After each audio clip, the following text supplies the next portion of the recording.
Es doctora en Estudios de Género por la Universidad de Buenos Aires y licenciada en Biotecnología por la Universidad Nacional de Quilmes. Realizó 2 años de investigación en el Departamento de Fisiología del Sistema Nervioso de la Facultad de Medicina de la UBA como becaria doctoral del CONICET.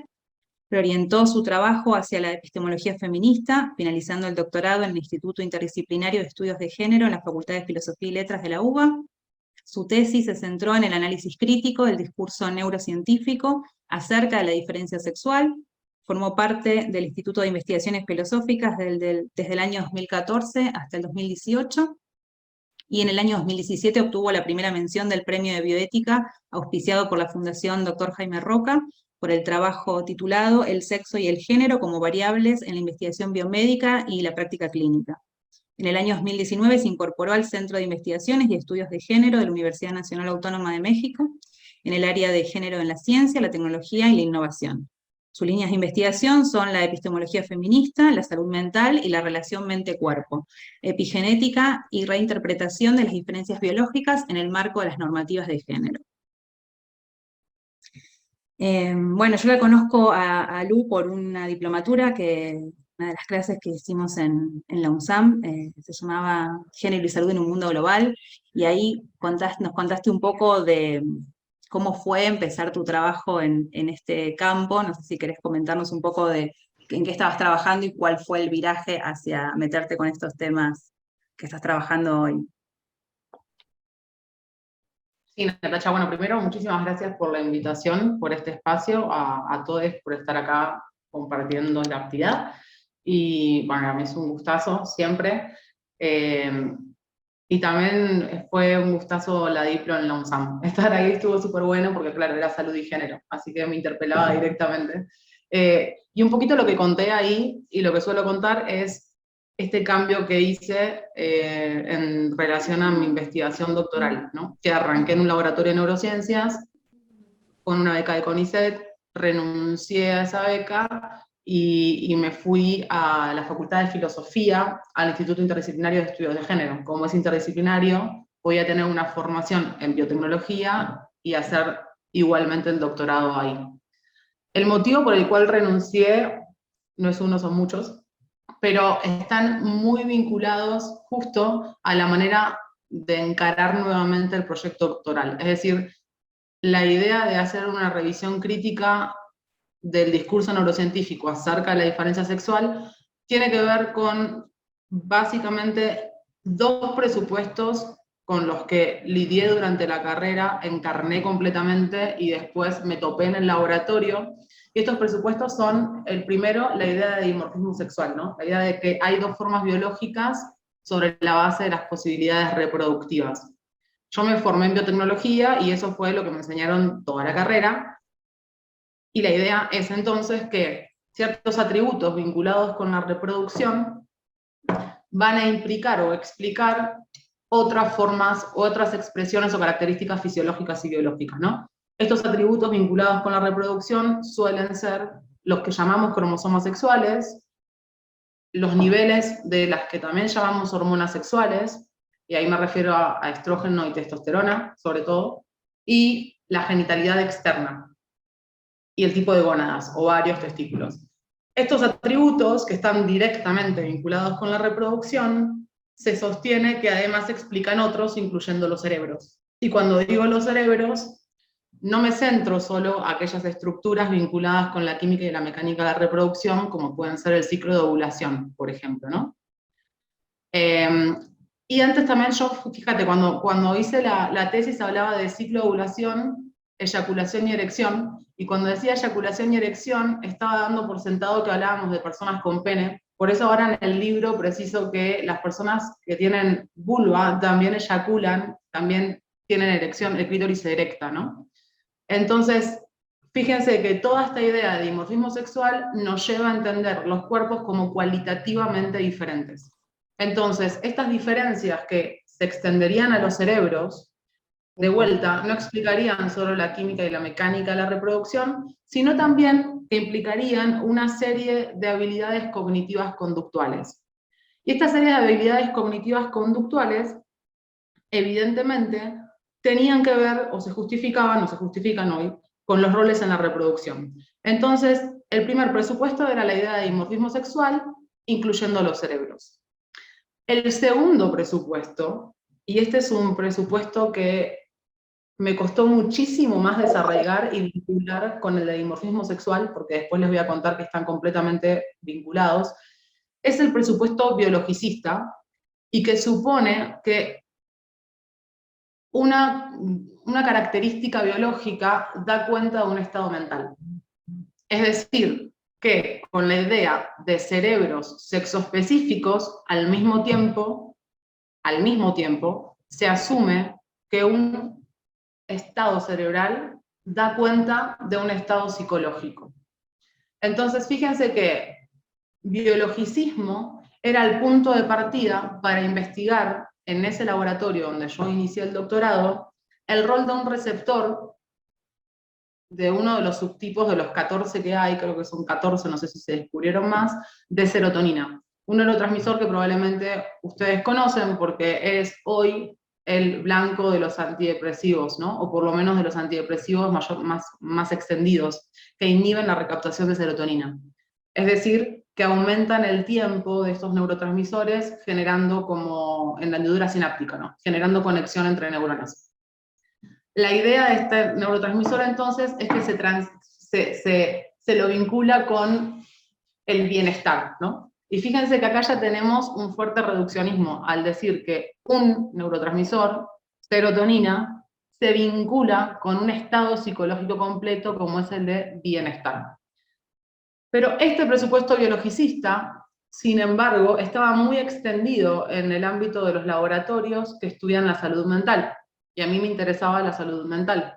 El problema es que mi interés era fuertemente desde una perspectiva biologicista, porque yo suscribía de alguna manera a este punto de partida, y por eso en el laboratorio investigar el rol de este receptor tenía relación con una habilidad que se llama flexibilidad cognitiva, y que se encuentra disminuida en personas que son diagnosticadas con algún tipo de psicosis, especialmente esquizofrenia. La flexibilidad cognitiva es básicamente la capacidad que tenemos para adaptarnos a los cambios que hay en el entorno. Siempre pongo el mismo ejemplo, pero todos los días salimos a caminar, un día llueve y salimos con paraguas, ¿no? Esa idea, ese registro de un cambio en el entorno y yo me adapto a ese cambio, tiene que ver con esta capacidad, y de vuelta se dice que está disminuida en personas diagnosticadas con algún tipo de psicosis. El problema es que cuando hablamos de receptores, hablamos de proteínas. Y como sabemos, las proteínas son la traducción del material genético.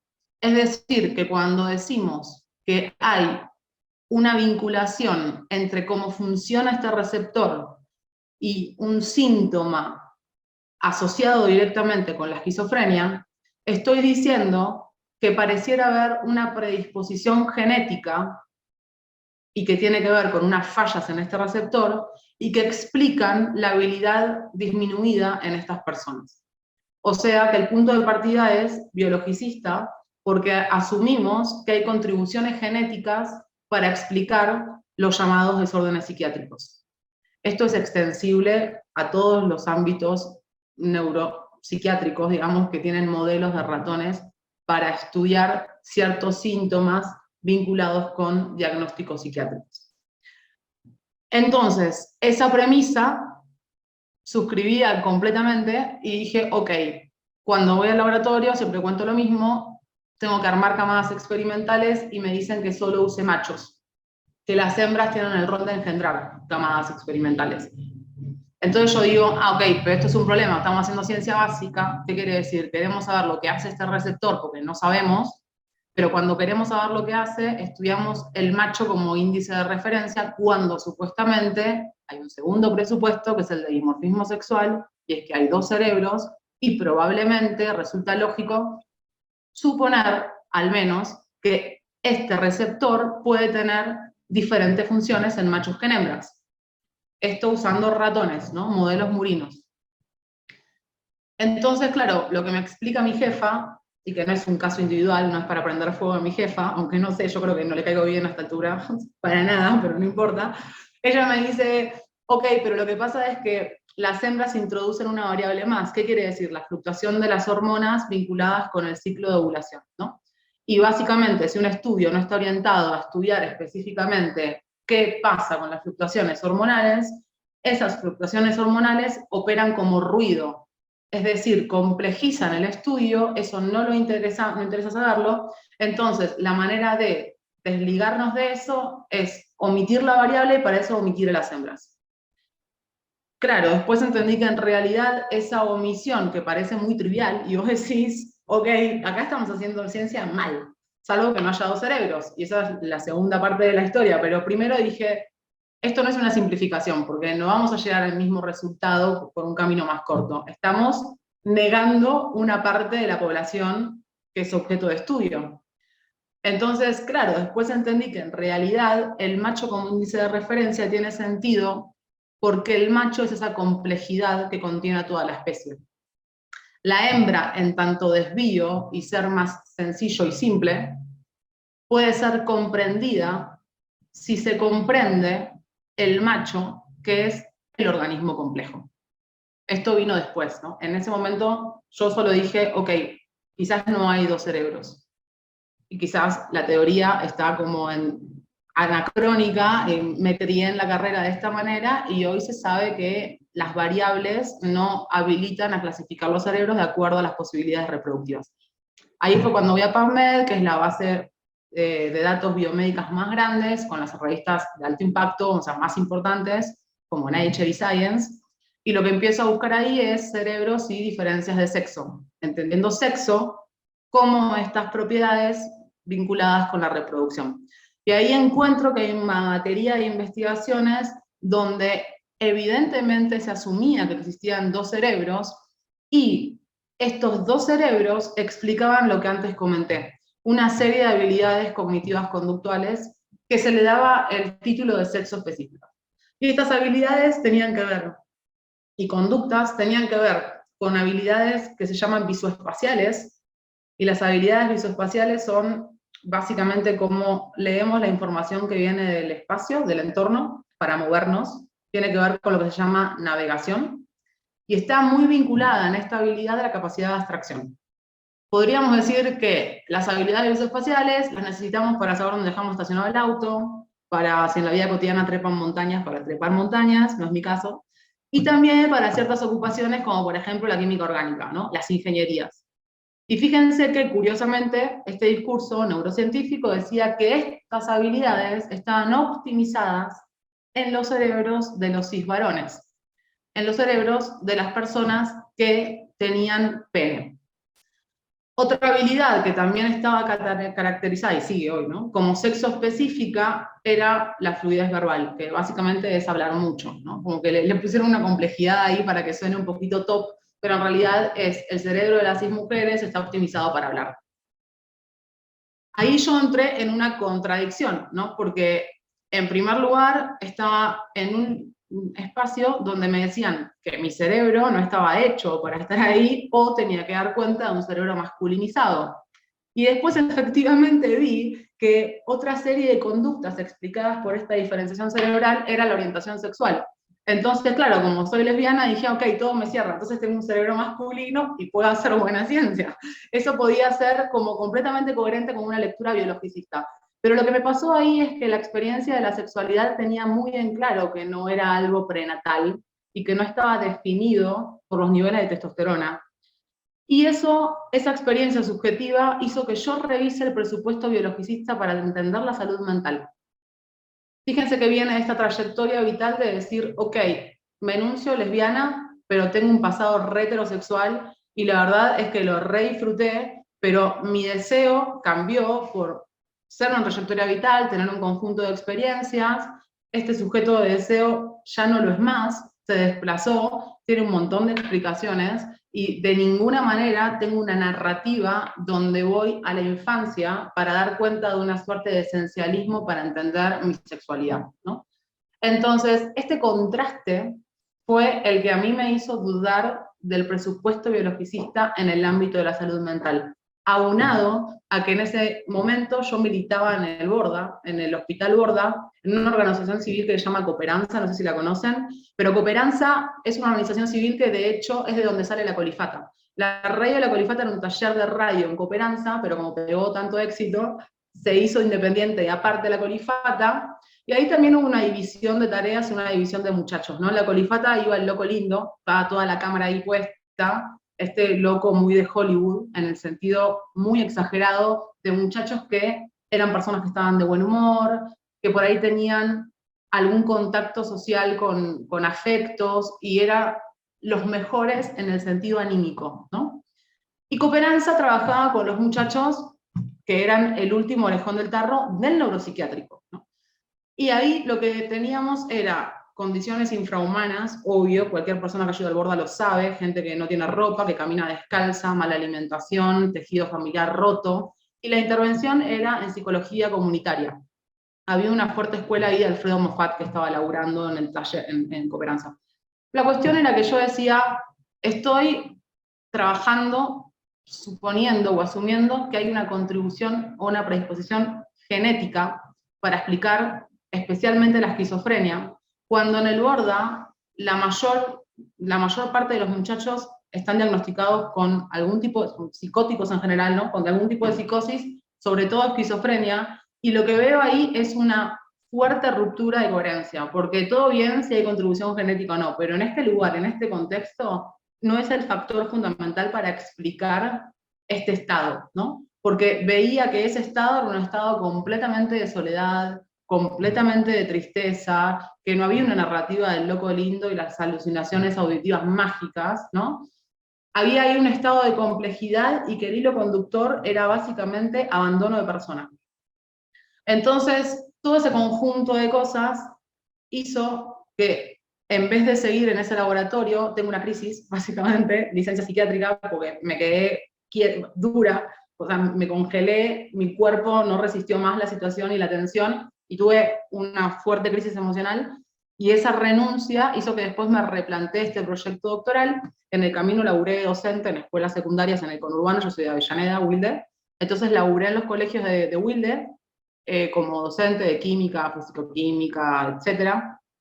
Y al mismo tiempo reescribí la tesis y la orienté justo a un análisis crítico de este discurso neurocientífico que tenía un presupuesto sexista en el sentido de asumir que estos dos cerebros le daban a los cis varones las cualidades que son más valoradas en un sistema de valores desarrollado por el mismo sujeto que se dice que es el más óptimo, ¿no? Y al mismo tiempo también para hacer crítica con este discurso que asumía que nacemos cis y heterosexuales, porque esta idea de la orientación sexual y la identidad de género también se explicaban por una suerte de diferenciación cerebral en el periodo prenatal. Además de explicar ciertas conductas como la de juego, que hoy lo sigue haciendo, ¿no? La idea de las niñas con muñeca y los niños a la lucha, vinculadas de una psicología evolutivista, ¿no? Con los roles en la reproducción. Es decir, que los estados psicológicos se asumían dimórficos y al mismo tiempo entonces eran reducidos al cerebro. Y tuve un doble sentido en esta tesis entonces. Criticar la idea de dimorfismo sexual e inherentemente no podía dejar de criticar el reduccionismo biológico de nuestros estados mentales, el discurso cerebrocentrado para entender nuestra mente, porque estaban estrechamente unidos, o por lo menos esa era mi hipótesis. Entonces ahí orienté la investigación y en efecto lo que hice fue una narrativa y una reconstrucción del discurso científico acerca de la diferencia sexual, que convivió con diferentes movimientos feministas y analicé un poquito los límites, los alcances de estas críticas del diálogo, de las tensiones, de lo que se asumía incluso por los movimientos feministas, hasta llegar al estado actual de la cuestión, que es el discurso neurocientífico predominante, y cómo convive con diferentes críticas hacia adentro de los feminismos. Eso es básicamente el recorrido. Me voy a callar un toque porque... Oh, genial. Justo, mira, lo próximo que queríamos preguntarte después de todo este, no sé, viraje y vuelta de timón tan grande que hiciste con tu investigación y hacia dónde lo encaraste, yo lo que percibí en el libro es como que empezaste a encontrar este sesgo en un montón de experiencias y un montón de investigaciones de 1800, 1900, digamos, que venían a lo largo de periodos grandísimos de tiempo, ¿no? Como que venía analizándose de esa manera, como que ese sesgo androcéntrico, los presupuestos cientificistas era algo que transversalmente venía cruzando la ciencia hacía siglo, 2 siglos, de un montón de tiempo, y te encontraste con la necesidad de revisar esos presupuestos y esas críticas desde las epistemologías feministas, pero me imagino que habrá sido difícil ver de dónde encarar o qué del movimiento feminista o cuáles fueron las críticas más importantes que a vos te sirvieron para desarmar estos presupuestos, ¿no? Teniendo en cuenta las distintas olas del feminismo, o sea, me parece que los feminismos también en general son diversos en el enfoque de cómo entienden que es aquello lo natural, que es aquello que una mujer debe ser, ¿no? Sí. Como decías recién, más esencialista en algunos sentidos y en otros Sí. por ahí no tanto. ¿Cómo pensás o cuáles serían los principales aportes que vos ves en las corrientes feministas para desarmar un poco estos presupuestos que empezaste a notar, o este Sí. sesgo? No, total, lo que decís es súper importante, porque en realidad con lo que te topás, sobre todo en los primeros movimientos feministas, es con una asunción del esencialismo en términos de la categoría mujer. Y lo que resulta cuestionado es la lectura jerárquica sobre la base de esa suerte de naturaleza, ¿no? Es decir, que los feminismos, incluso que predominan hoy, asumen el sexo como algo prediscursivo, que está ahí dado, la ciencia objetiva que describe ese hecho biológico, y el género suele ser interpretado justo como la carga cultural que significa esa diferencia sexual natural. Ahora, por mi trayectoria y mi abordaje interdisciplinar, lo que a mí me interesaba cuando trabajo en el laboratorio y veo los sesgos es problematizar las propias diferencias biológicas. Entonces el punto de partida para mí fue diferente. Mi punto de partida no fue, existen diferencias, hay dimorfismo sexual y el problema es que estén jerarquizadas. Eso lo tenemos sobre todo en los feminismos transexcluyentes hoy, ¿no? O sea, hay un recrudecimiento del esencialismo donde los feminismos que hoy predominan, incluso los que no son transexcluyentes, no cuestionan esta diferencia sexual como natural, sino dicen que el problema es la interpretación cultural de la diferencia sexual. Mi punto de partida es diferente, y es decir, el problema no es que exista dimorfismo sexual y que esté jerarquizado. El problema es que para dar lugar a una lectura, dar continuidad a una lectura jerárquica de los cuerpos en clave moderna, se articula un discurso acerca de dimorfismo sexual. Entonces el punto de partida es sospechar de la existencia del dimorfismo sexual, no de la interpretación cultural de una biología rígida, dada, determinada y determinante, sino capitalizando información en biotecnología y sabiendo la idea de plasticidad y de epigenética, decir, ok, si tenemos un discurso neurocientífico que asume que hay 2 cerebros en la especie humana y que esos 2 cerebros, sobre todo, se exacerban las diferencias para hablar de cognición que reifica estereotipos de género, pero por otro lado, en animales no humanos, omite a la hembra cuando supuestamente interesan las diferencias para tener un mejor acceso acerca de las prevalencias, el desarrollo, el tratamiento de enfermedades, lo que tengo que hacer es dudar de ese discurso, de si hay diferencias o no, porque se asumen estas diferencias para naturalizar la jerarquización de los cuerpos a través de una lectura cerebrocentrada de los mismos. Entonces, el punto de análisis es, mi propia perspectiva cambió y dije, ok, y si la plasticidad y la epigenética ni siquiera habilitan la clasificación binaria, porque yo siempre la había asumido en un sistema binario. Y en ese sentido, con quienes pude dialogar es con las personas que cito, que son las autoras o las investigadoras que forman parte de la Neurogendering Network, son investigadoras del mundo anglo. Esta red es creada por Annalise Kaiser, que es una tipa que trabaja en Alemania, pero creo que es chilena, porque es Kaiser Trujillo. O sea, ahí tiene como algo ahí medio que viene de América Latina. Esto es interesante porque a ella le interesa incluir, comillas, sí que le interesa, otras voces, pero son sobre todo cis, blancas, heterosexuales las personas de la red. Sin embargo, siempre hablan de la racialización y siempre hablan del cis heterosexismo, ¿no? O sea que lo tienen en cuenta. Annalise Kaiser es lesbiana igual, por eso no es casual. Pero a lo que voy es que estas investigadoras que vienen justo de las neurociencias, de la psicología cognitiva, y están en mesada, es decir, trabajan en laboratorios, critican en un sentido biológico la idea de dimorfismo sexual. Sobre todo Daphna Joel, vieron que yo la cito mucho siempre, Daphna Joel, que es una investigadora israelí, que ella propone la hipótesis del cerebro mosaico, donde va a decir que la plasticidad no habilita caracterizar los cerebros de acuerdo a dos poblaciones. Entonces, con ellas es con las que más pude dialogar en un sentido concreto, porque lo que encontraba era que estaban problematizando la materialidad del cuerpo, en un sentido biológico. Sí, Y por ahí, esto me llevó... perdóname.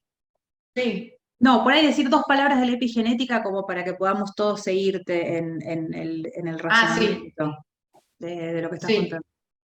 O esto de sí, plasticidad, por ahí explicarlo un poquito más. Estaría bueno. tal cual. Bueno, esto viene mucho del ámbito de una biología, diría que post-darwiniana, y es cómo reconceptualizamos la biología, ¿no? Si nos habían enseñado que la biología era algo inerte, que espera ser leído, y un cuerpo que parece sin agencia porque hay algo que te define en términos vitales a través de esto biológico como rígido, lo que viene a decir esta reconceptualización de la biología es que nuestra biología es flexible y dinámica, y que cambia a lo largo de toda la vida. Y acá hay dos conceptos que vienen a colación y que son muy importantes. Uno es el de plasticidad, que es la facilidad con la que incorporamos experiencia a nuestro organismo en general y a nuestro cerebro en particular, porque es el órgano más plástico que tenemos. Nos modificamos a través de la experiencia, nos modificamos en un sentido molecular. Y el otro concepto es el de epigenética, y epi es sobre, epigenética es sobre los genes, y la epigenética nos viene a decir que si bien el código, que llamamos código, ¿no?, genético, que es el ADN, está determinado, la manera de leerlo no. Esto tiene que ver con una regulación de los genes que también cambia a lo largo de la vida y que va a implicar represión de ciertos genes, activación de otros genes, intensidad en la expresión de algunos y baja de intensidad en la expresión de otros. Y toda esta regulación genética que es dinámica y flexible también sugiere que la experiencia social se incorpora a partir de los procesos epigenéticos. El ejemplo más trivial es en el ámbito de la nutrición, o sea, somos lo que comemos literal, ¿no? Cambia nuestro perfil metabólico de acuerdo al tipo de alimento y la cantidad de alimento. Este perfil metabólico está hecho de enzimas, y las enzimas son proteínas, y como dijimos antes, las proteínas se traducen a partir del ADN. ¿Cómo cambian la síntesis de enzimas? A partir de la regulación genética de ellas. Entonces, estos procesos de plasticidad y epigénesis dan cuenta de una biología que ahora es flexible y que ahora es dinámica y que además no es pasiva e inerte, rompiendo con esa dicotomía naturaleza-cultura, donde la naturaleza parece lo acabado y la cultura algo que está sobre la naturaleza, ¿no? Sino que la cultura se materializa. Y para mí, en un sentido profundo, ya es inválida cualquier tipo de distinción entre naturaleza y cultura. ¿Por qué? Porque cuando vemos un cuerpo, cuando vemos un cerebro, vemos cultura. No podemos decir si estamos a priori entre lo que llamaríamos diferencias naturales, porque esa idea de diferencias naturales tendría que dar cuenta de la existencia de cuerpos libres de cultura. Y esa forma de interpretarnos como libres de cultura, planteo en el libro, que es inválida incluso desde los procesos de gestación. Acá yo me distancio un poquito de las investigadoras de la red y de las nuevas materialistas feministas, que son la otra corriente de feministas que trabajan sobre la materia. ¿Por qué? Porque hablan sobre todo de estas diferencias de género y sexo como diferencias que no son posibles de ser rastreadas en términos de diferencias solo de sexo, para referirse a cuerpos postnatales, ¿no? Ellas no se meten con lo prenatal. De alguna manera están hablando de cuerpos que ya están mediados socialmente en un sentido bastante explícito, que es después del nacimiento. A mí me interesa profundizar un poquito más, y por eso menciono, aunque no profundizo en este libro, la idea de no podemos hablar de naturaleza ni siquiera cuando somos proceso de gestación. Y esto tiene mucho impacto para reconceptualizar lo que llamamos diferencias naturales entre los cuerpos, ¿no? Entonces, con las personas que voy a dialogar son sobre todo con las investigadoras de la red y con las nuevas materialistas feministas, porque lo que sugieren estas nuevas corrientes epistemológicas es poner el cuerpo en el centro. Dejar de pensar el sexo como aquello prediscursivo, y acá tiene mucho que ver la teoría queer y los estudios trans que se desarrollan en los 90, teniendo como referente a Butler, aunque no sabía que iba a ser un clásico de la teoría queer, pero bueno, en su momento cuando escribe El género en disputa, lo que ella está planteando para polarizar con las feministas que históricamente asumieron el sexo como lo prediscursivo, Butler entonces va a polarizar diciendo, ok, no hay nada fuera del discurso, y en realidad son las normativas de género las que dan inteligibilidad al cuerpo sexuado. ¿Qué quiere decir esto? Que la relación lineal sexo primero, género después, es subvertida por la teoría de Butler para decir que el género viene antes y el sexo es aquello que viene después. Que el sexo está en la esfera de lo discursivo. Y las nuevas materialistas, siendo bastante injusta con Butler, se conoce este movimiento como el giro discursivo, ¿no? Y tiene mucho que ver con las corrientes postestructuralistas, donde pareciera que por miedo a recaer en esencialismos, todo se va a resolver en la esfera discursiva. Pero el problema con esta idea, dirán las nuevas materialistas, es que se olvida de la materia y se recae en la dicotomía nuevamente de naturaleza-cultura, porque todo queda al lado de la cultura, y porque pareciera que no hay cuerpo. Entonces, lo que proponen estas investigadoras es volver al cuerpo y a intervenir en disciplinas como la neurociencia, la biología molecular, esas disciplinas que fueron olvidadas por los feminismos de los 80 para alejarse de la discusión esencialista en torno a mi genitalidad me predispone a un rol. Lo que van a decir es, ok, esta es mi genitalidad, todo bien, no me importa el discurso científico, esto no me hace destino, entonces lo que vamos a discutir es las relaciones de género y la interpretación cultural de la diferencia sexual. Pero esa diferencia sexual nunca se discutió, ni desde los feminismos de los 70, ni tampoco con el giro discursivo, porque lo que se hizo ahí fue correr el eje de discusión sin problematizar necesariamente el cuerpo.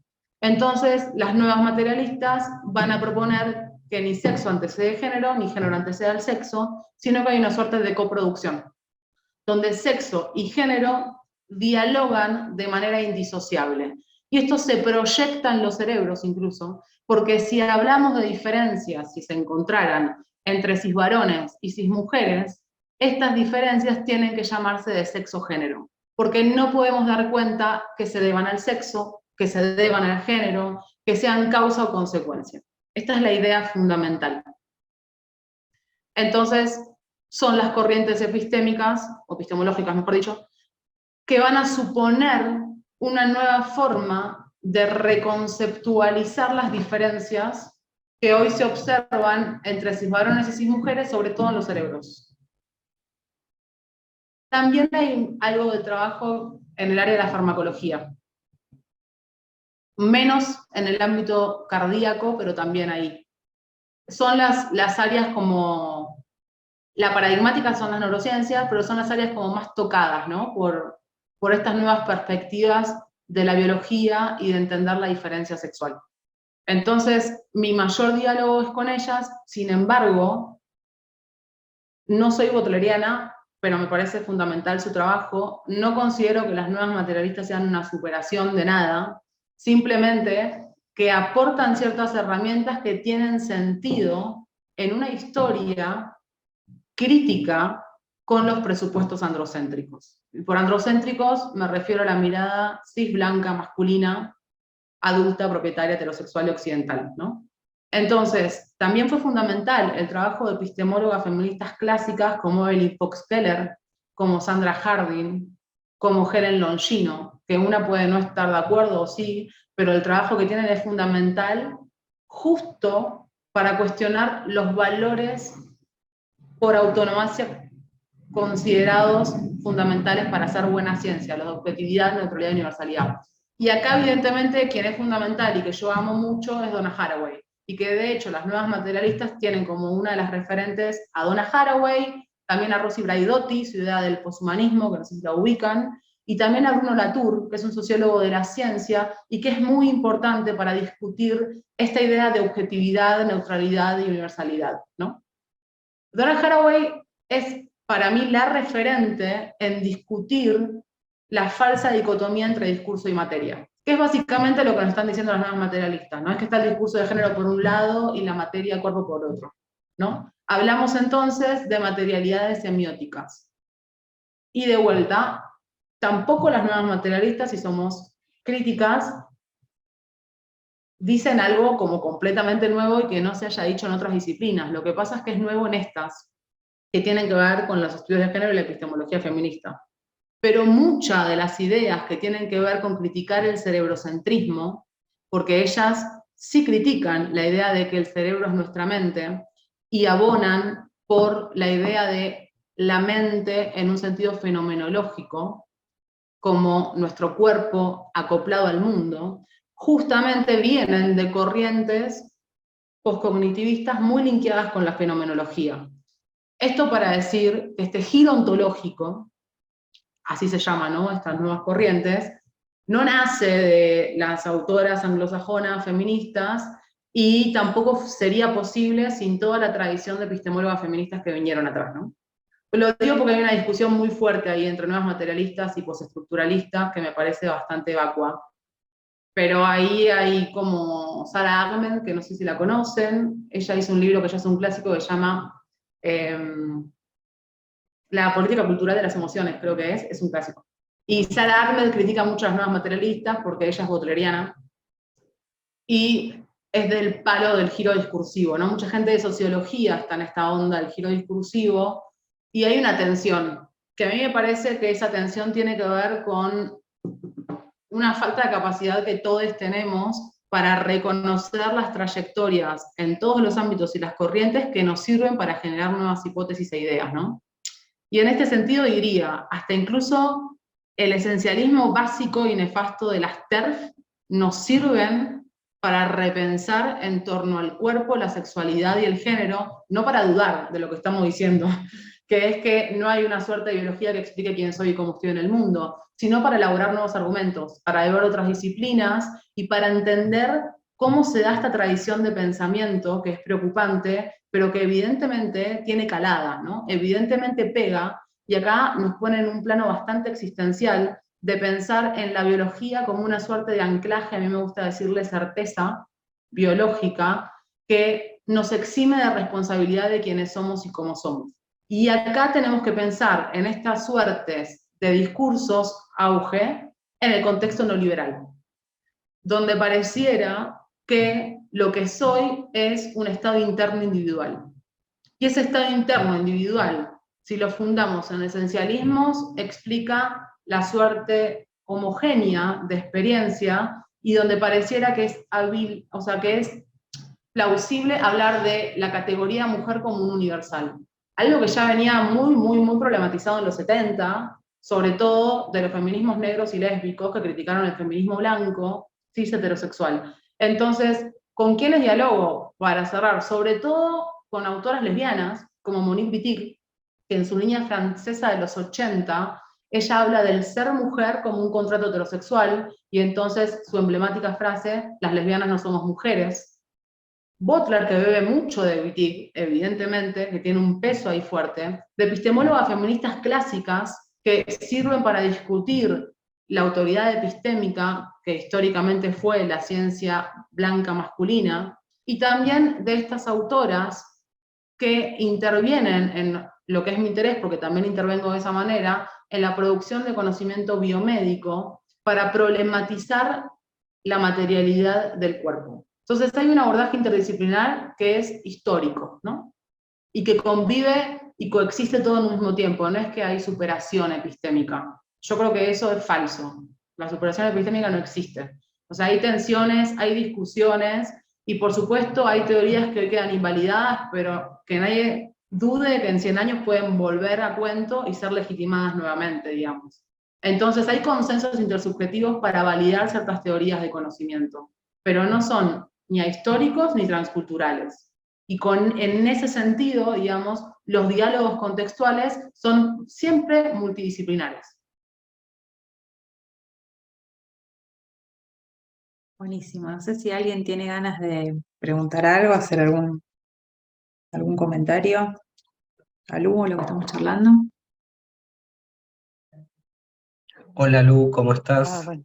Em, Quería preguntarte si este rótulo de biologicismo sigue teniendo vigencia, sobre todo con la evidencia biológica que tenemos hoy en día, ¿no? Porque hoy en día la determinación del sexo pasa por cuestiones que tienen que ver con lo cromosómico, con lo genético, con lo hormonal. Entonces, parece que hay algo que excede, ¿no? Como a la biología, sino que también tiene que ver con una reproducción social, cultural, e incluso puede ser mucho más pregnante o impresionante, ¿no? Por lo avasalladora que la biología en sí. Hola Adrián, gracias por la pregunta. Ahí hay mucha respuesta. No sé si muchas, pero sí mucha cantidad de respuesta. A ver, yo creo que hay una suerte de dicotomía quizás de vuelta, por miedo a recaer en esencialismos, ¿no? De definir el sexo como algo que tiene que ver con un avance técnico y tecnológico que no fue siempre definido de la misma manera y que aún hoy es tan complejo hacerlo que lo hemos proyectado en una institución que es el paradigma de la vigilancia de género como una institución deportiva, ¿no? Entonces, los exámenes para definir el sexo, si bien la historia de esta institución deportiva que es la regulación olímpica, fueron cambiando, fueron descartados, y esto ¿por qué? Porque no hay un solo parámetro que pueda ser necesario y suficiente para pertenecer a una categoría. Esto por un lado, y evidentemente no hay nada de natural en el concepto de sexo, desde que, para definirlo, apelamos a variables que solo se pueden reconocer a través de la manipulación y interpretación de datos. Es decir, yo no veo el cromosoma sexual, ¿no? Lo que veo es un genotipado, es una tinción y hay una interpretación de esa tinción para hablar de lo que se llama cariotipo, que es la composición cromosómica de la especie. Esto tiene una historia también y es en un contexto específico. Antes era la genitalidad externa, y cuando era la genitalidad externa era me baso en lo que veo macroscópicamente para decir que este cuerpo puede gestar y por eso va a tener determinadas habilidades cognitivas y conductuales. Lo que sugiero es que hoy está actualizado en el paradigma de lo molecular, pero los apriorismos y el anacronismo en los sesgos androcéntricos son evidentes. Ahora, ahí hay un concepto de sexo que es social siempre. Pero yo diría, y esto lo vengo trabajando ahora y ya lo problematicé, y es el segundo libro también, que el sexo no es algo que los cuerpos tienen. Y esto no es de lo discursivo, porque soy súper materialista.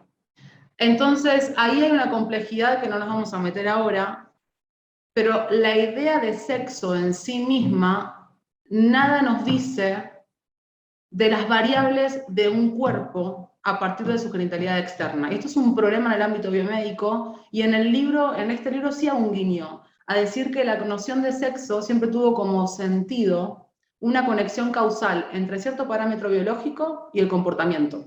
O sea, nunca tuvo como fin la descripción neutral de nuestros atributos biológicos. El sexo no es, tenés cromosomas sexuales y ya, no. El sexo tiene un sentido que es justamente su rol inductivo. ¿Por qué? Porque se lo trata como una clase natural. Y en filosofía de la biología sabemos que las clases naturales, que son acompañadas por un concepto que es el esencialismo, habla de criterios de necesidad y suficiencia para predecir. Ese es el espíritu positivista.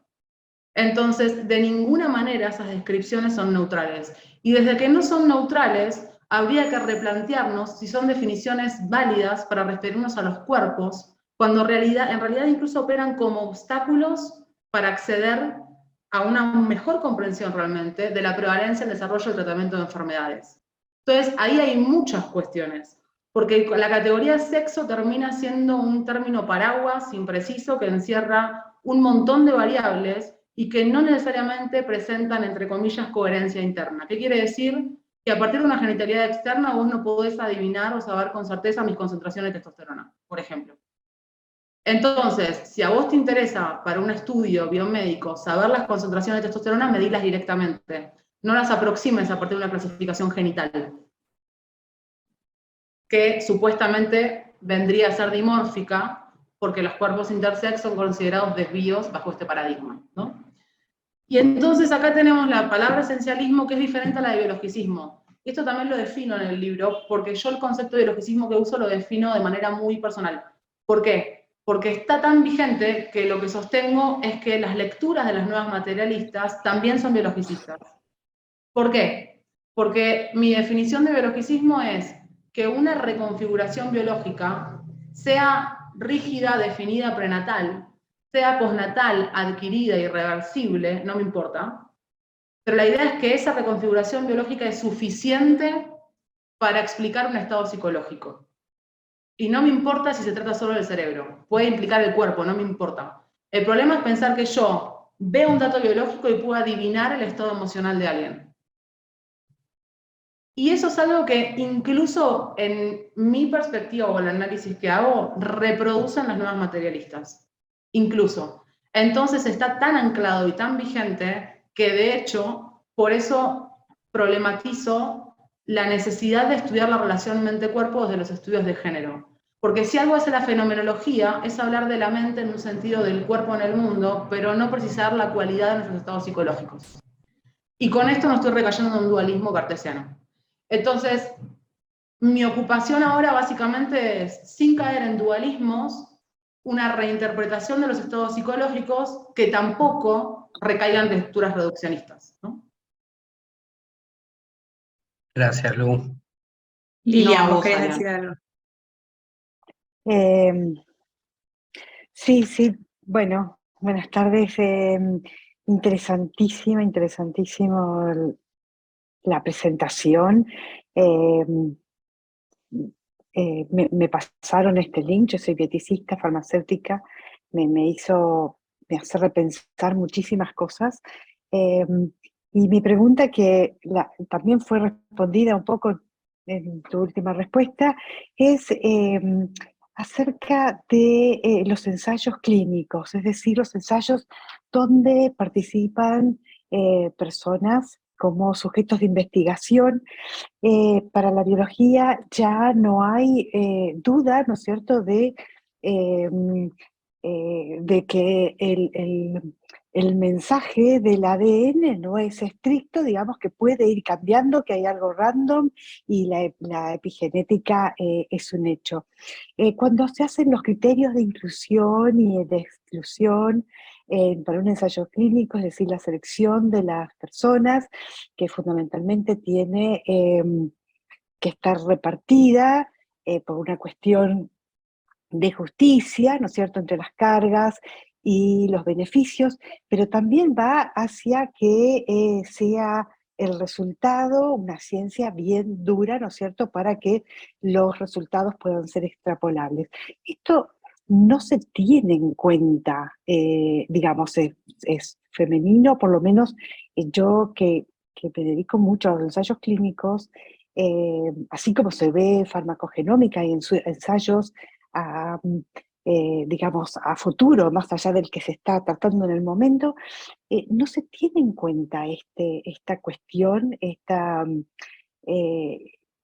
esto claro que es entre que vos nombrás y clarísimo lo explicás, entre sexo y género, ¿no es cierto? Sí, para el resto de las cuestiones y los problemas, pero con el tema del género, eso es algo como que queda, no sé, para un discurso, como vos decís, no sé, algo de la psicología o que se trata en otros, pero en el dato duro eh, es una cosa o la otra, y la verdad que está muy bueno eso que decís, que son las dos cosas, o sea, como que hay un bache, o vos hay ensayos de esto, eh, no sé, publicados en Clinical Trials, algo Bueno, así, que sí, no, pueda leer. Voy a leer tu libro, obviamente, Pero... No, Lilian, muchas gracias. En el libro doy ejemplos concretos, porque justo como vengo del ámbito biomédico, intento ser muy pragmática, ¿no? Esto para decir, ok, esto que se lleve a los criterios de clasificación. O sea, el problema son los criterios de agrupación sobre la idea de sexo. Eso para mí es del siglo XIX, anacrónico, no sirve más. Claro. Hay que agrupar por otro tipo de variables. Por ejemplo, si queremos ver los efectos de la testosterona, agrupemos por concentración de testosterona y mediámoslo. No sea una aproximación a partir de la genitalidad externa, porque no lo predice, ¿no? Si queremos medir el efecto de cromosomas llamados sexuales, hagamos genotipado y vamos a separar por cromosomas sexuales. Y que eso no necesariamente va a dar cuenta de un tipo de genitalidad, ¿no? Exacto. Ahora también tenemos otro plano que no es de alguna manera excluyente, pero necesita especificidad y que son las prácticas de género. Por ejemplo, hábitos alimenticios, por ejemplo, frecuencia de actividad física, consumo de componentes bioactivos. Y digo estos parámetros porque influyen mucho en la metabolización de fármacos, ¿no? En la farmacocinética, en lo que se llama ADME, ¿no? La administración, Sí, la distribución, metabolización y excreción. Metabolismo y excreción. Tal cual. Entonces, ahí tenemos un montón de variables que no se circunscriben a estos atributos vinculados con la reproducción, como por ejemplo el peso y la altura. Y si bien hay diferencias promedio entre cisvarones y cismujeres, es un sesgo agrupar entre cisvarones y cismujeres si hay una metabolización de fármaco afectada por la altura. La correcta clasificación es a través de la altura, clasifiquemos por altura, ¿no? Entonces es repensar los criterios de clasificación y sobre todo partir de que no hay diferencias cualitativas realmente entre los cuerpos, que incluso cuando se habla de cromosomas sexuales, no necesariamente las personas tenemos estrictamente 2 cromosomas sexuales XX, yo no me sugenetipaba nunca, probablemente ustedes tampoco, y mucha gente... Por ahí si no sos Kindefelter, claro, qué sé yo, no se o sabe, sea, y sos claro, ser humano, claro. Total, vos suponés, ¿por qué? Por tu genitalidad externa. Y claro, si no te acercas al sistema de salud por algún problema, nunca lo supiste. Y mucha gente que se acerca se da cuenta que no es puramente XX, puramente XY. Hay un pedazo de cromosoma aquí dando vuelta, en una XY, por ejemplo, otro más. Yo puedo tener gente cromosoma, no lo sabemos. Entonces, ni siquiera eso implica una diferencia cualitativa, porque en términos moleculares, hablando en un sentido teórico ideal, te podría decir que una persona XX puede desarrollar pene y testículos, tranquilamente, porque no depende del cromosoma Y, porque estamos sesgando la interpretación de lo que mal llamamos cromosomas sexuales. O las suprarrenales, por ejemplo. ¿O qué? La liberación de hormonas suprarrenales, por ejemplo. Total. Bueno, la glándula adrenal que libera testosterona, ¿no? Por ejemplo. Se sintetiza testosterona en la glándula adrenal. Y te puede afectar también la concentración, no es unicausal, digamos, ¿no? Y esto, las diferencias cualitativas, es un sesgo muy recurrente en clínica. Yo la otra vez tengo una trayectoria de ingesta etílica larga y ardua e intensa, entonces me dolía la vesícula. Y dije, ok, tengo que ir a una endocrinóloga o un endocrinólogo a ver qué onda. Voy a un consultorio para que el tipo me cobre un montón de plata y me diga, empezando muy mal, me diga, lo que pasa es que ustedes las mujeres no tienen alcohol deshidrogenasa, y yo ya mal predispuesta, porque el alcohol deshidrogenasa es una enzima que ayuda a la metabolización del alcohol, ¿no? Que es el proceso de oxidación. El alcohol es etanol, pasa a acetaldehído y ácido carboxílico y se elimina, ¿no? Entonces, la alcohol deshidrogenasa en el estómago, supuestamente es el primer proceso metabólico, y eso hace que vos tengas más resistencia. Entonces yo le dije, mira, primero no hay diferencias cualitativas, todos los cuerpos sintetizan alcohol deshidrogenasa, y hay mucha variación que tiene que ver con la práctica cultural. O sea, cuando tenés cultura etílica, es cierto. Tal cual, tenés más alcohol deshidrogenasa. Tal cual. Por procesos epigenéticos, justamente, tu cuerpo sintetiza más alcohol deshidrogenasa. Entonces, este punto de partida de un endocrinólogo de 70 años, estandarizado como el endocrinólogo que me dijeron es buenísimo, en realidad es un tipo que no se actualiza y reproduce este sesgo de dimorfismo sexual que de vuelta obstaculiza el ámbito biomédico. Entonces, los nuevos criterios de agrupación, como punto de partida para mí, tienen que dejar de asumir que una genitalidad, o sea, una posibilidad de síntesis de gameto, ovocito, esperma, va a suponer cuerpos cualitativamente diferentes. Está bien. Fantástico, gracias, Lucia. No a vos. No sé si alguien más tiene ganas de hacer un comentario, alguna pregunta. Yo me quedo pensando por ahí un poco en lo que sería el futuro de estas, ¿no? De la práctica biomédica, pensando en esta deconstrucción o en este replanteo. Eh, ¿cómo ves que podría impactar eso? O sea, sin irnos por ahí a la necesidad de actualizarnos, de estudiar y de seguir pensando cómo ejercemos nuestra práctica y nuestro rol cada día, digamos, cuando los tenemos ahí en el frente y pensarlo en ese momento. Digamos, ¿cómo crees que puede llegar a impactar en un futuro esta transformación? Yo voy a ser optimista, porque hoy estoy súper escorpiana, así que voy a dejar a un lado mi estado zodiacal. Entonces voy a decir que en realidad yo creo que lo que tendría que suceder a partir de estas críticas es una revisión de la propia formación académica. O sea, Liliana no me deja mentir, venimos de carreras donde no estudiamos historia de la ciencia. O sea, se estudian hechos aislados, como si Newton estuviera solo en un estado, en su lugar de pureza pensando, se le cayó la manzana y dijo la ley de la gravedad. Eso no es cierto. Newton seguramente hubo un montón de veces, un montón de personas en la historia, pero a nadie le importaba, porque el sistema de creencias era otro, y además se bebía de otro tipo de condiciones y posibilidades para legitimar la verdad. Entonces, si historizamos y vemos que la ciencia no es neutral, que no es objetiva, que está hecha de intereses y de presupuestos cargados de intereses profundamente racistas, sexistas, heteronormativos y clasistas, cis heteronormativos, eso podría dar cuenta de una historización donde las personas que nos egresamos en la formación de las llamadas ciencias duras, y el duro vinculado con lo masculino, que no es casual, porque son esas ciencias que parecieran más encarnar la idea de neutralidad, porque parece que una ecuación matemática no tiene sesgos, porque es objetiva, como si alguien alguna vez hubiera visto el número 7 por la calle, ¿no? Es un sistema de representación, tiene un consenso, o sea, ¿no? Es un sistema de representación, tiene un consenso un poquito más grande que la sociología y la categoría de sociedad, si querés, pero nada más, no es más real, ¿no? Eso es diferente. Entonces, si historizamos de esa manera la ciencia, y si la formación académica dejara de dicotomizarse entre lo blando y lo duro, probablemente podríamos ser personas más críticas y habilitar además que en la producción de conocimiento biomédico haya equipos multidisciplinarios. O sea, no puede ser que no haya una persona especialista en estudios de género para diseñar criterios de clasificación o criterios de agrupación. No puede ser que no haya gente de la antropología. No puede ser que no haya gente de psicología. Cuando estás hablando de neurociencias y cuando estás hablando de salud mental. No puede ser que desde una disciplina se quiera explicar la totalidad del comportamiento humano, básicamente. Eso es, o el mundo.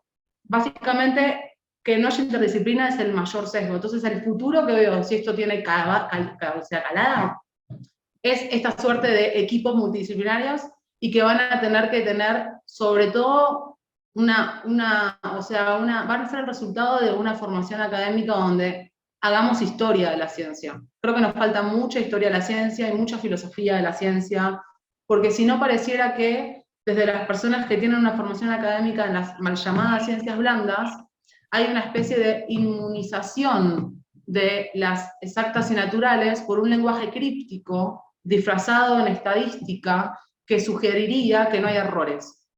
Y sin embargo, se los conté, hay errores muy burdos. O sea, no usar la hembra, cuando mi jefa nunca se lo replanteó, es grave. O sea, ¿por qué llego yo el día 1 y digo, che, esto me llama la atención?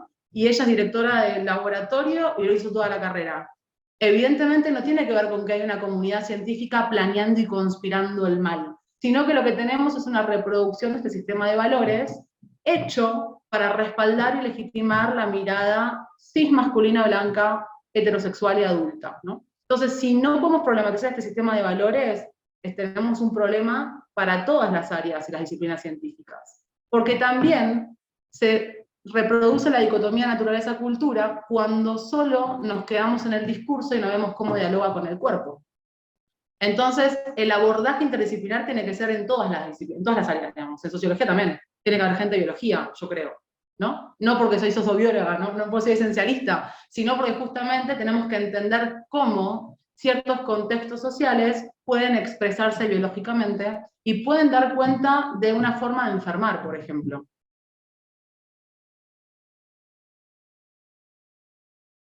Lilian, estás muteada.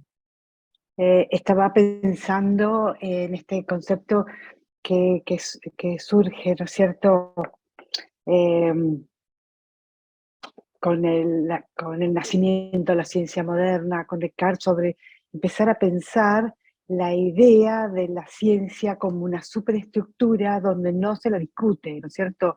El dato es así, o sea, estamos muy acostumbrados a escuchar, bueno, esto lo dice la ciencia, cuando la ciencia la hacen personas, y esas personas son, bueno, pueden ser juzgadas por sus actos, ¿no?, éticamente, ¿no? Yo soy bioeticista, porque no es que lo que dicen es la verdad revelada, ¿no es cierto? Qué sé yo, creo que la ley de la gravedad, vos nombrabas, es una, después todas se pueden discutir, y esta forma de haber venido haciendo ciencia, bueno, es lo que ustedes, la gente tan joven, ¿no es cierto?, está brillantemente poniendo en el tapete que se están olvidando, ¿no? Así que, bueno, muchas gracias, ¿eh? Gracias a vos por lo de tan joven. Lo asumo, Sí. me doy por aludida. Pero no, Obviamente, además, claro. no, sobre todo diciendo esto que, Liliana, que sos como de bioética ahí también. Yo laburé en el Argerich, en el comité de bioética en el Argerich, y te juro que tenía gastritis cuando salía de ahí, No, porque estaba duro. tremendo. Entonces, sobre todo en los comités de bioética tiene que haber algo multidisciplinar ahí. Y ahí digo, estudios Sí, de sí, género, estudios gordos, estudios de procesos de racialización, todos esos cuerpos que por unos motivos somos marginalizados, ¿no? Estudios LGBT, que somos marginalizados y tal cual. asumidos como biológicamente desviados, tenemos que estar ahí justamente, porque además de una crítica social, es una crítica material en un sentido biológico, ¿no? En esta idea de no partimos de que hay diferencias biológicas, partimos de que hay una lectura jerárquica y se articula un discurso de diferencias biológicas sesgado.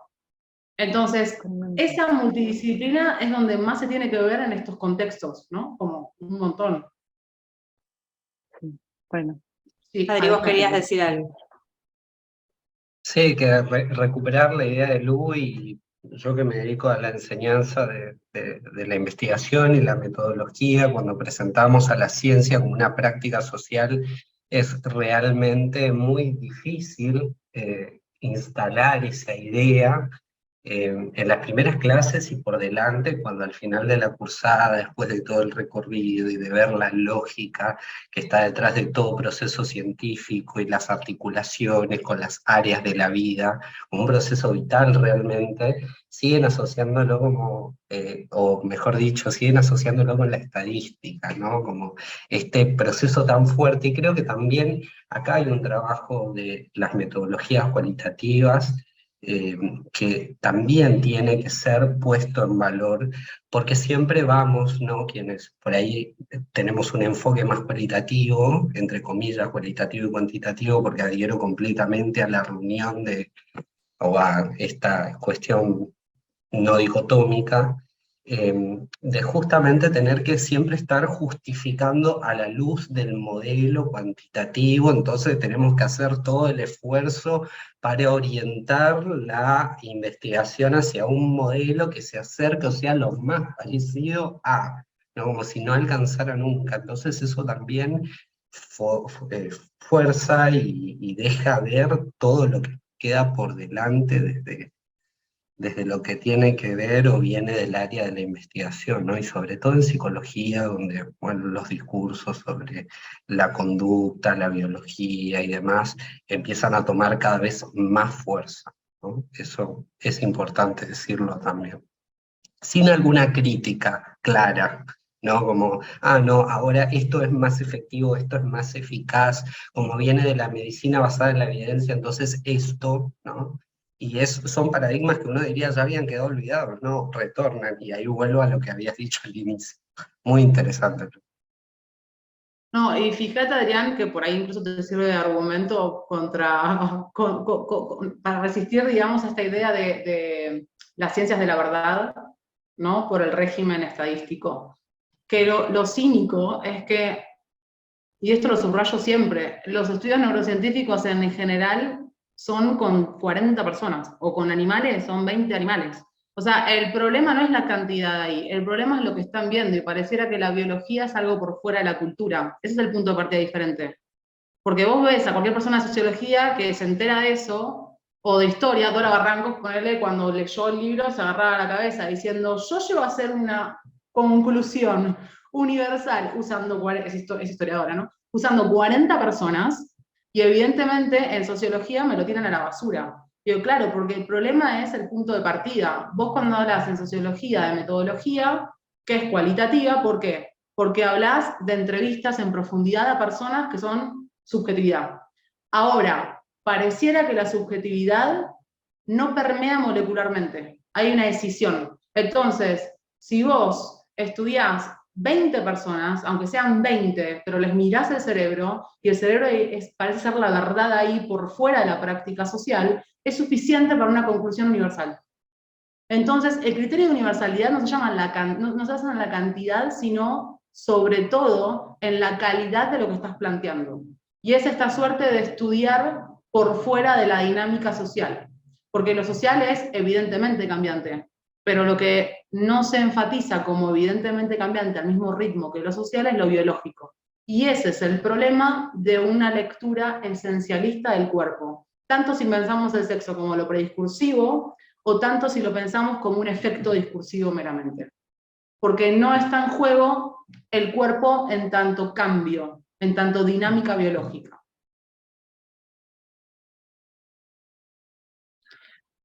Sabes que nos viene re bien todo esto que nos estás contando de las aproximaciones metodológicas, porque estamos en el momento con los estudiantes de acompañarlos en la delimitación de sus problemas de investigación y lo difícil que es justamente pensar en esa delimitación, ¿no? Y cómo los problemas de investigación va cambiando, como hablabas recién vos al principio, ¿no? Con los proyectos vitales de la persona, con los intereses que tenemos, con dónde ponemos el ojo.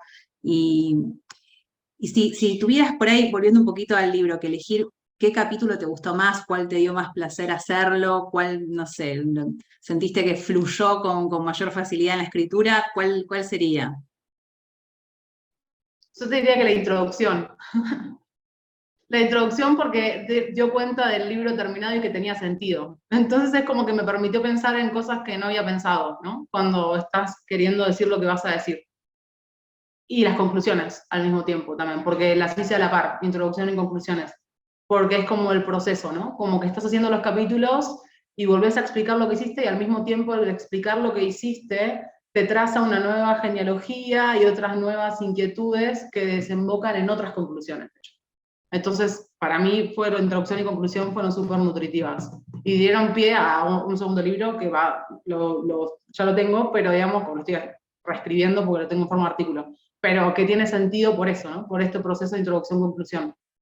Bueno, otra cuestión importante, esta que estás diciendo para pensar en el proceso de escritura, que la introducción pareciera que es lo que uno escribe cuando el libro está terminado, ¿no? Uno parece a veces se sienta para escribir y empezaría en la introducción como si fuera un proceso que va de alguna manera encadenándose y no, y hay una revisión constante de esos presupuestos y cómo las conclusiones te disparan a nuevas cosas, está buenísimo para ayudarlos y ayudarlas a pensar que es muy difícil delimitar un problema de investigación, es muy difícil. Y se necesita como mucha, qué sé yo, no, ni siquiera es como no se agota en una buena revisión bibliográfica, no se agota, o sea, tiene que estar ahí el cuerpo y el puesto en eso, para que el proceso de escritura también ocurra, ¿no? Y ahí que dijiste eso, ahí sí como referencia a Sandra Harding, que es una epistemóloga feminista, es de la corriente llamada el punto de vista, que a mí no me copa, porque tiene mucho la idea de la mujer como universal. Pero es una increíble epistemóloga, hace filosofía de la ciencia, y ella dice en uno de sus libros, que creo que es Ciencia y Feminismo, no me acuerdo, dice, el problema es problema cuando es problema para alguien. Entonces, ese punto de partida vos te da la pauta de que eso que es inteligible como problema es completamente contextual. Y justo te corre la idea de objetividad y neutralidad en todas las disciplinas. En todas. Porque ese recorte de problema ya tiene una carga teórica, ¿no? Una carga teórica de la observación que dice Kuhn, pero podríamos decir una carga teórica material, de alguna manera. Es esa delimitación que no es un hecho individual. Bueno, vamos llegando al final. No sé si alguien quiere hacerle algún comentario. A Lu, agradecerle un montón este encuentro. Muchas gracias a ustedes. Estuvo genial. Yo Muchas quería hacer un gracias. comentario, Sí, claro. Sí. que para mí, como hipocondríaca, me resultó re terapéutico que digas que lo biológico no es como lo pregnante. Así que si tenés recomendaciones sobre epigenética o eso de la influencia de la comida y el deporte, en texto súper bienvenido. Yo soy de tu club, alta hipocondría, pero sí, da igual.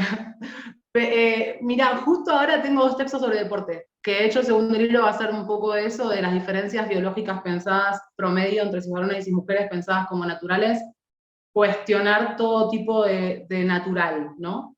Y ahí hay uno que se llama Sucesos Atléticos y que hablo de los estados cerebrales que tienen que ver con la idea de una fuerza impulsiva y de la agresión para explicar la superioridad de los varones, ¿no? Que pareciera que la testosterona impactando en el cerebro, saltamos a un vacío ontológico y decimos, te explica la conducta agresión.